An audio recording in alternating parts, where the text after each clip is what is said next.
Mr. Secretary, thanks so much for taking your time. In 2022, about 18,000 people from India have applied for political asylum in Austria. For several months, there was no other country with more asylum seekers here. How would you explain that? Well, I mean, I don't know the numbers. If you say so, I have to take you at your word. But my sense is that when it comes to irregular migration, sometimes, because these are done by syndicates and gangs, you never know where they end up with. I think what's important is not what happened in the past. It is that we have a commitment to ensure that movement and mobility is legal. We would like a regime, an agreed regime for that.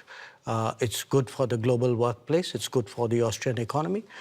And we have, that's one of the outcomes of my visit to Vienna. Another outcome is that you have assured Austria's foreign minister that India will take back all of the citizens who will not get asylum in Austria, which will probably be almost 100%. How fast will this happen? Look, in terms of our citizens, if they're proven to be our citizens, we obviously have an obligation in that regard. But what is important for us is to validate the fact that if there's somebody who's staying illegally, that they are our citizens.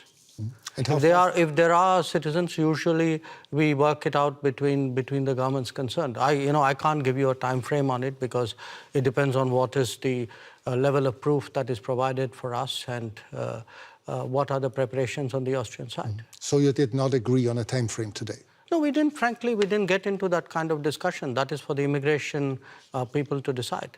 As foreign ministers, what we did was to work out an agreed mobility and movement regime. So we were looking for solutions. We weren't into the details of returnees' problem. That there are other people whose jobs it is to do that.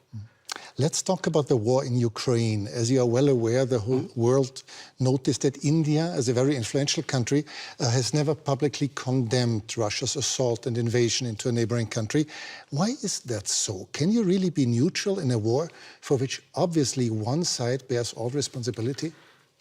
Well, look, I think in international relations, you have sometimes very complicated situations. And where we are concerned, we have always taken the position that the way out is for the countries concerned to get back to dialogue and to diplomacy. I'll come to that soon, but is this a complicated situation? Is this really complicated? There's just one big country invading its neighbor. No, look, I can give you many instances of countries who have violated the sovereignty of another country. If I were to ask where Europe stood on a lot of those, I'm afraid I'll get a long silence. So do understand one thing. At the end of the day, we make judgments in foreign policy based on what we think are our long-term interests and what is good for the world. But you and Prime Minister Modi have already said that regularly call on both sides to stop the war and to negotiate. However, can one really urge Ukraine to stop defending itself? After all, there are no Ukrainian tanks in Russia. There are Russian tanks and planes and missiles destroying Ukraine. I think that's a bit of a misrepresentation. I think what we do is to say, get back to dialogue and diplomacy. There was dialogue and diplomacy in the early days of the conflict. So it's not that it didn't happen.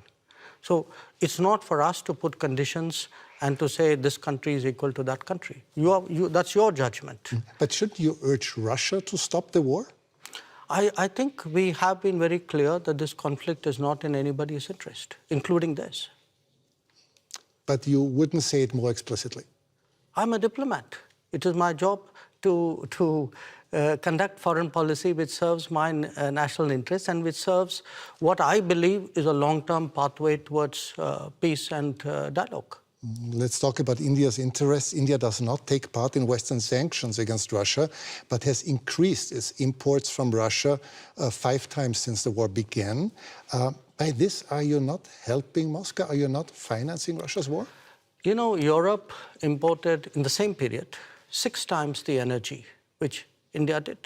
So Europe decreased its imports a lot and dramatically since the war started. You multiplied yours. No, essentially, if it is a matter of principle, why didn't Europe cut on the first day?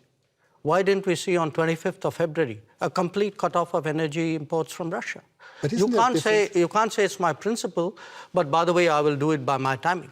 Okay, but isn't it the difference between decreasing your imports but still making sure that Europe is not freezing to death in the winter, or just increasing your imports by 5 times? No, Europe has managed to reduce its imports while doing it in a manner in which it is comfortable for Europe. Comfortable? If that, comfortable it's manageable. No, it's manageable. Maybe a little bit of an It's manageable. Now, if at 60,000 euros or whatever is your per capita income, you are so caring about your population. I have a population at $2,000. I also need energy. I'm not in a position to pay high prices. The price of oil has doubled. So, and what Europe is doing is also moving into the Middle East and diverting production out of the Middle East into Europe and raising prices. So European actions actually are putting pressure on the global oil markets and on my imports as well. So I think it's something which, if European political leadership understandably would like to soften the impact on their population, I think it's a privilege they should extend to other political leaderships as well. Are you reluctant toward Moscow as well, because Russia is India's most important supplier of weapons and military equipment? And therefore? Are you reluctant to criticize Moscow? No, I think, look, we have a relationship with Moscow. We've had a long-term relationship with Moscow. I think it's important to look at that history of the relationship. It was a relationship built in a period when Western democracies used to arm a military dictatorship called Pakistan and deny India defensive weapons. So if we are talking about principles, let's talk a little bit of history out here. So how did the Indian exposure to Russia and previously to Soviet Union get built up? Because the Western democracies, for whatever reason, decided that their natural partner in our part of the world was a military dictatorship. Would you consider India an ally of Russia? No, I think India doesn't. We are an independent country. We do not define ourselves or perceive ourselves in alliance terms. That's very much a Western terminology. It's not a term that we use. Before you said you're a diplomat, but several weeks ago you called Pakistan, your neighbor, the epicenter of terrorism. Well, I did it again today without using the word Pakistan. Yes, and this doesn't sound very diplomatic, does it? No, because you are a diplomat doesn't mean you're untruthful. I could use much harsher words than epicenter. So believe me, considering what has been happening to us, I think epicenter is a very diplomatic word, because this is a country which has attacked the Parliament of India some years ago, which attacked the city of Mumbai, which went after hotels and foreign tourists, which every day sends terrorists across the border. But of course not as a country. Well, if you control your sovereign space, which I believe they do, if the terrorist camps operate in broad daylight in cities with recruitment and financing, can you really tell me that the Pakistani state doesn't know what's going on? Especially if they're being trained in military-level combat tactics. So, you know, when we speak about judgments and principles, why don't I hear sharp European condemnation of these practices which have been going on for multiple decades? Does the world have to be concerned that there someday will be a war between India and Pakistan? I think the world has to be concerned that there is terrorism going on, and the world often looks away. The world often feels it's not my problem because it's happening to some other country. I think the world needs to be concerned about how sincerely and strongly it takes up the challenge of terrorism. But has the world to be concerned about the future war between India and Pakistan? I think the world needs to be concerned about terrorism. That's because, what you said. Yeah, sure. Because look, if you pose it the way you do,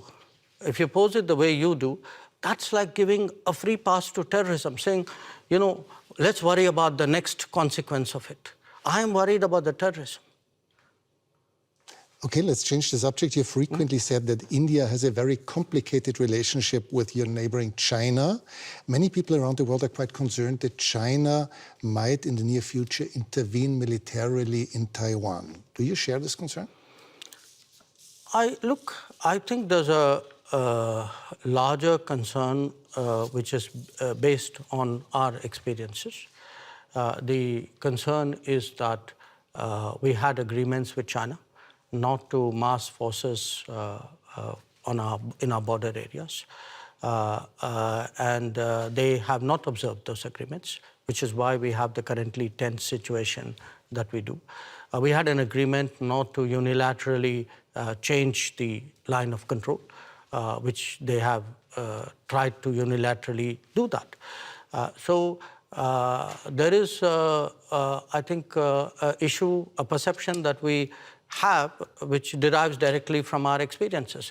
Now, where else the status quo may change or not change, I would hesitate as a foreign minister to predict publicly. I may have my own views and assessments. But I certainly can share my experience, and my experience is that written agreements were not observed, that we have seen levels of military pressure which in our view has no justification. China would say the opposite. They would say that India had not obeyed different agreements, but obviously you see No, I think it's difficult for China to say that for this reason. The record is very clear because today, there's a lot of transparency. You have satellite pictures. If you see who moved the forces to the border areas first, I think the record is very clear. So it's very difficult for China to say what you suggested they could. India will probably overtake China as the world's most populous country within this year. Is this fact of any political significance to India, or is it just a mere statistic? We'll know that when we reach there, won't we? Yeah, because we have never used numbers in that manner. Maybe other countries have. I would still say, to a large extent, it is a statistic, but you will have a situation where the world's most populous country is not among the permanent members of the Security Council. And what does it say about the state of the UN if that is the case? So it's a kind of both a yes and a no. It's partly a statistic, but I think it's a statistic which means a lot. For several years, you have called for a permanent seat on the Security Council, as have Brazil, as has Japan or Germany. How long will it take, from your point of view, till this reform of the Council will actually become reality? Well, ideally, we'd like it yesterday. Of course. But the problem, I think, is that those who are today enjoying the benefits of permanent membership clearly are not in a hurry to see reform. I think it's a very short-sighted view, in my opinion, because at the end of the day, the credibility of the UN and, frankly, their own interest and effectiveness is at stake. So my sense is it will take some time, hopefully not too much time.